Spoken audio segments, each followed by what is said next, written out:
Masjid Keramat di Desa Kototuo, Pulau Tengah, Kecamatan Keliling Danau Kerinci memiliki nilai sejarah dan mistis yang kuat. Dengan usia sekitar 240 tahun, tempat ibadah itu jadi saksi bisu berbagai peristiwa penting, termasuk perjuangan rakyat Kerinci melawan penjajah Belanda. Dengan usia mencapai lebih dari 2 abad sejak berdiri pada tahun 1785, Masjid Keramat di Desa Kototuo, Pulau Tengah, Kecamatan Keliling Danau, Kabupaten Kerinci ini luas bangunannya antara 27 meter persegi yang dibangun secara bergotong royong oleh warga setempat. Masjid ini juga menjadi saksi sejarah perkembangan Islam di Kabupaten Kerinci. Keunikan arsitektur tempat ibadah dengan atap tumpang 3 ini didominasi interior kayu berhiaskan ukiran sulur-suluran dan geometris. Sementara filosofi yang terkandung dalam jumlah tiang masjid menambah nilai historis dan spiritualnya. Tiang sekeliling bangunan masjid melambangkan 25 rasul dan 4 tiang masjid di tengah bermakna 4 sahabat Nabi. Sedangkan 1 tiang soku guru yang dikelilingi 4 tiang besar yang berjumlah 5 melambangkan 5 rukun Islam.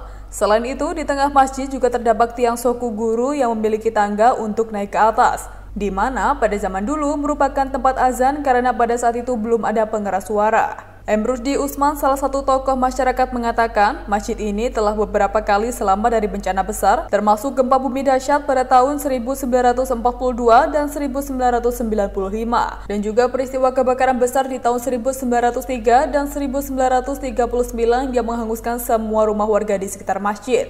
Rusdi menyebutkan pada masa penjajahan Belanda, masjid ini jadi tempat penggemblengan para pejuang Indonesia untuk mendapat pembinaan mental dan spiritual sebelum berangkat ke medan perang.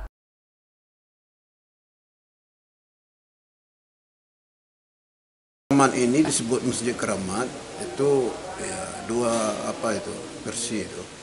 Pertama karena banyak kejadian besar di kampung ini seperti gempa 2 kali ya. Masjid ini tidak ada apa-apa. Kemudian kebakaran itu masjid ini juga tidak tersentuh api. Masjid ini dulu waktu perang melawan Belanda dulu, ini tempat penggemblengan pasukan.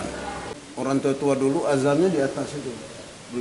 Rusdi menambahkan pada tahun 1931, pemerintah kolonial Belanda mengeluarkan Undang-Undang Monumen Ordonati (STBL) terhadap Masjid Keramat ini. Hal itu menunjukkan kalau sejak dahulu keberadaan masjid tersebut sudah diakui sebagai bagian dari cagar budaya yang harus dilestarikan sebagai bagian dari warisan budaya Indonesia. Selain itu, Masjid Keramat ini juga memiliki sebuah beduk atau tabuh raksasa yang digunakan di saat tertentu, seperti ketika ada pengumuman penting. Dari Kerinci, Jambi, Muladi Lasak, Nasional TV melaporkan.